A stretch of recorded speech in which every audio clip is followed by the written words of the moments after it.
दुख का कारण। शिक्षाप्रद कहानी। एक शहर में एक आलीशान और शानदार घर था। वह शहर का सबसे खूबसूरत घर माना जाता था। लोग उसे देखते तो तारीफ किए बिना नहीं रह पाते। एक बार घर का मालिक किसी काम से कुछ दिनों के लिए शहर से बाहर चला गया। कुछ दिनों बाद जब वह वापस लौटा तो देखा कि उसके मकान से धुआं उठ रहा है। करीब जाने पर उसे घर से आग की लपटें उठती हुई दिखाई पड़ी। उसका खूबसूरत घर जल रहा था।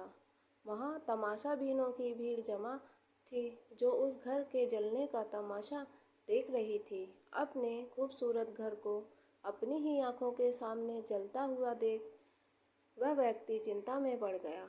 उसे समझ नहीं आ रहा था कि अब क्या करे, कैसे अपने घर को जलने से बचाए। वह लोगों से मदद की गुहार लगाने लगा कि वे किसी भी तरह उसके घर को जलने से बचा ले। उसी समय उसका बड़ा बेटा वहां आया और बोला, पिताजी घबराइए मत, सब ठीक हो जाएगा। इस बात पर कुछ नाराज होता हुआ पिता बोला, कैसे न घबराऊं, मेरा इतना खूबसूरत घर जल रहा है। बेटे ने उत्तर दिया, पिताजी माफ कीजिएगा, एक बात मैं आपको अब तक बता नहीं पाया था। कुछ दिनों पहले मुझे इस घर के लिए एक बहुत बढ़िया खरीदार मिला था। उसने मेरे सामने मकान की कीमत की 3 गुनी रकम का प्रस्ताव रखा। सौदा इतना अच्छा था कि मैं इनकार नहीं कर पाया और मैंने आपको बिना बताए सौदा तय कर लिया। यह सुनकर पिता की जान में जान आई। उसने राहत की सांस ली और आराम से यूं खड़ा हो गया जैसे सब कुछ ठीक हो गया हो। अब वह भी अन्य लोगों की तरह तमाशाबीन बनकर उस घर को जलते हुए देखने लगा।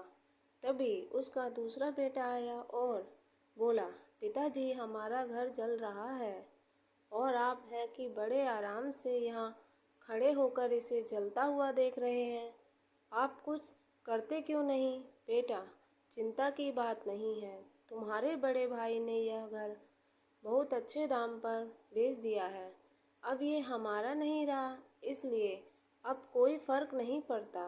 पिता बोला, पिताजी भैया ने सौदा तो कर दिया था, लेकिन अब तक सौदा पक्का नहीं हुआ है। अभी हमें पैसे भी नहीं मिले हैं।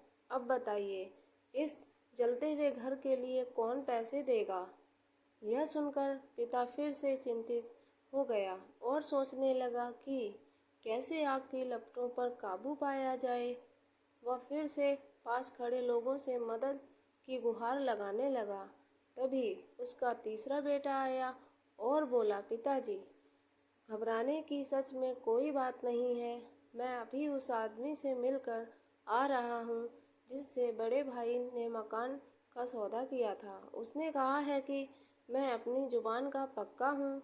मेरे आदर्श कहते हैं कि चाहे जो भी हो जाए अपनी जुबान पर कायम रहना चाहिए। इसलिए अब जो हो जाए, जबान दी है तो घर जरूर लूँगा और उसके पैसे भी दूंगा। पिता फिर से चिंता मुक्त हो गया और घर को जलते हुए देखने लगा। आपको यह कहानी कैसी लगी कमेंट करके बताएं। कृपया लाइक शेयर और सब्सक्राइब करें। हमारे चैनल से जुड़े रहने के लिए आप सभी का बहुत बहुत धन्यवाद।